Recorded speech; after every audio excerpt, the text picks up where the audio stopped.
Hello दोस्तों, welcome to read to succeed. आज हम बात करने वाले हैं मॉडर्न हिस्ट्री के दूसरे पार्ट के बारे में। तो इसमें जो है दूसरा लेक्चर हमारा है ईस्ट इंडिया कंपनी और बंगाल के नवाब। वीडियो शुरू करने से पहले आपसे रिक्वेस्ट है, अगर आप हमारे चैनल पर नए हैं तो चैनल को सब्सक्राइब कर लें। चलिए वीडियो स्टार्ट करते हैं। अगर आपने इसका पहला पार्ट नहीं देखा है, उसमें हमने जो है पुर्तगालियों के आगमन के बारे में, यूरोपियों के आगमन के बारे में बताया है। चलिए वीडियो स्टार्ट करते हैं। तो आपका जो पहला क्वेश्चन है वह है, निम्नलिखित में से कौन एक मुग़ल सम्राट द्वारा नियुक्त बंगाल का अंतिम गवर्नर था?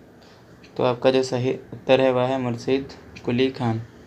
चलिए इसके बारे में देख लेते हैं। तो मुग़ल सम्राट फ़र्रुखसिंह द्वारा 1717 में एक मुर्शीद कुली खान को बंगाल का गवर्नर सूबेदार नियुक्त किया गया। तो उस मुर्शीद कुली खान की मृत्यु के पश्चात उसका दामाद शुजाउद्दीन बंगाल का सूबेदार बना, जिसे तत्कालीन मुग़ल सम्राट मोहम्मद शाह रंगीला द्वारा मान्यता प्रदान की गई। तथा मुग़ल सम्राट द्वारा स्वतंत्र रूप से नियुक्त बंगाल का अंतिम गवर्नर मुर्शीद कुली खान था।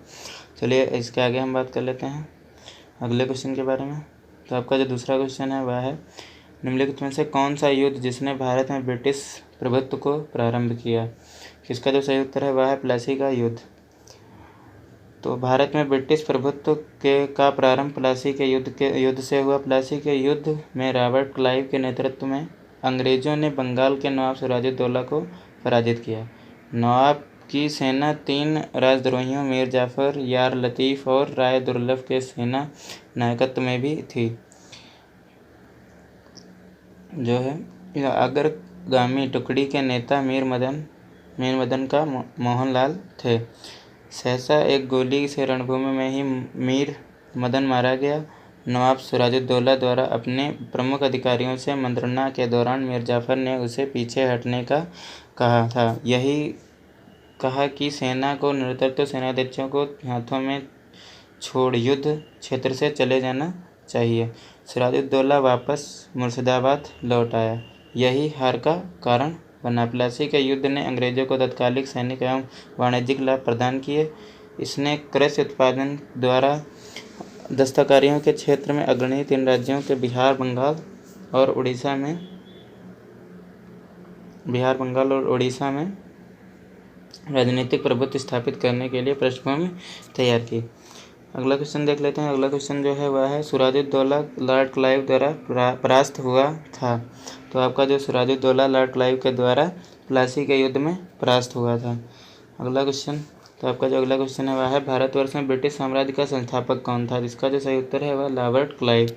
भारतवर्ष में ब्रिटिश साम्राज्य का संस्थापक लॉर्ड रॉबर्ट क्लाइव को माना जाता है, जिसने प्लासी के युद्ध 23 जून 1757 में बंगाल के नवाब सिराजुद्दौला को पराजित कर पहली भारत में ब्रिटिश प्रभुत्व की नींव रखी थी।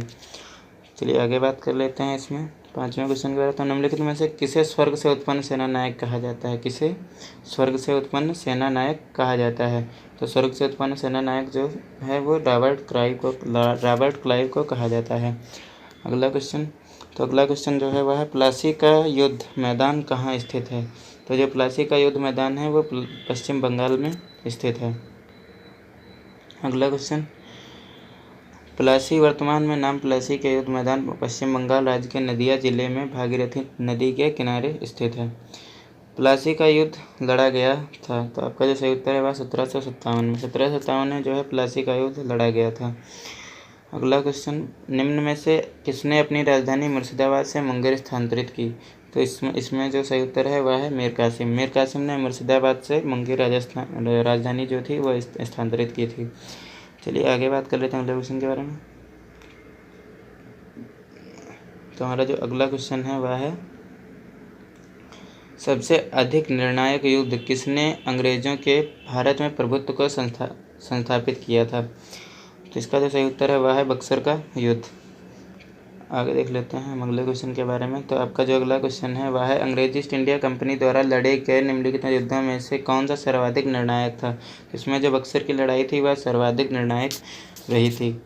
चलिए अगला क्वेश्चन देख लेते हैं। तो आपका जो अगला क्वेश्चन है वह है, इंग्लैंड की ईस्ट इंडिया कंपनी की भारत में प्रथम निर्णायक सैन्य सफलता मानी जाती है वो बक्सर का युद्ध है। चलिए आगे बात कर लेते हैं। निम्नलिखित में से कौन सा युद्ध भारत में अंग्रेजों को आधिपत्य की स्थापना की दृष्टि से सबसे महत्वपूर्ण समझा जाता है? तो वह है बक्सर।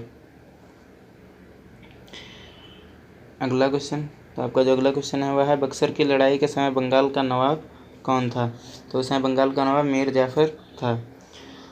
अगला क्वेश्चन, निम्नलिखित में से जिस एक शासक ने ईस्ट इंडिया कंपनी को दीवानी प्रदान की थी वह था शाह आलम द्वितीय। चलिए अगला क्वेश्चन देख लेते हैं।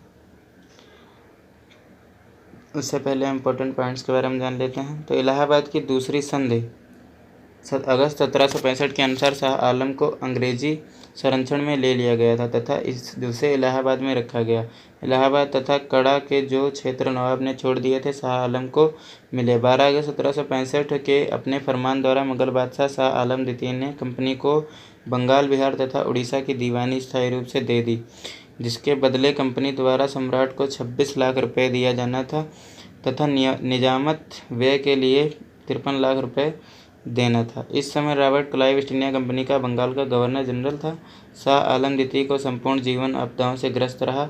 उसे 1788 ईस्वी में अंधा कर दिया गया। शाह आलम द्वितीय के समय 1803 में दिल्ली पर अंग्रेजों का अधिकार हो गया। शाह आलम द्वितीय तथा उसके दो उत्तराधिकारी अकबर द्वितीय और बहादुर शाह द्वितीय ईस्ट इंडिया कंपनी के पेंशन भोगी मात्र रह गए।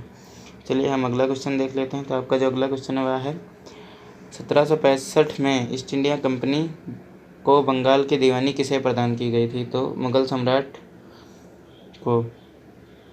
चलिए अगला क्वेश्चन, तो इसमें किस गवर्नर के कार्यकाल में ईस्ट इंडिया कंपनी को शहंशाह शाह आलम द्वारा बंगाल, बिहार तथा उड़ीसा में दीवानी अधिकार दिए गए थे? तो वो थे लॉर्ड क्लाइव। अगला क्वेश्चन देख लेते हैं। तो आपका जो अगला क्वेश्चन है वह है सम्राट शाह आलम द्वितीय ने ईस्ट इंडिया कंपनी को बंगाल, बिहार तथा उड़ीसा दीवानी प्रदान की।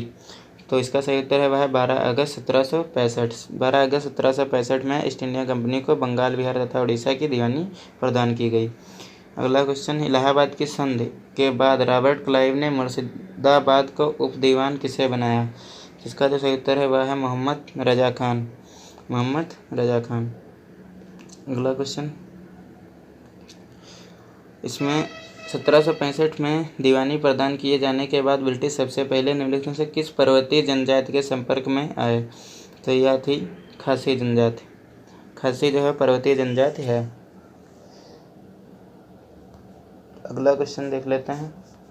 तो जो अगला क्वेश्चन है वह है 18वें शतक में भारत में लड़े गए युद्धों का निम्नलिखित में से सही कालानुक्रम कौन सा है? तो इसका जो सही उत्तर है वह है बी नंबर, अंबर युद्ध, प्लासी युद्ध, वांडीवास युद्ध और बक्सर का युद्ध। अगला क्वेश्चन देख लेते हैं।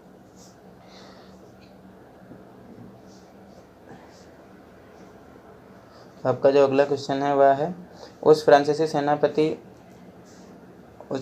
सेनापति का नाम बताइए जो 1760 के वांडीवास युद्ध में पराजित हुआ। तो इसका जो सही उत्तर है वह है काउंट लाली। चलिए आगे बात कर लेते हैं अगले क्वेश्चन के बारे में। तो जो अगला क्वेश्चन है वह है वांडीवास के युद्ध 1760 में ब्रिटिश ने फ्रेंच को हराया। Thanks for watching. अगर आपको वीडियो अच्छी लगी हो तो लाइक करें, कमेंट करें, शेयर करें, सब्सक्राइब करें। और आपको बता दें कि आप हमारे चैनल को सब्सक्राइब कर लीजिए। इस पे जो है घटना चक्र की हिस्ट्री के जितने भी नोट्स हैं सारे अपलोड कर दिए जाएंगे। आप जो है हमारे चैनल पे बने रहें। Thank you.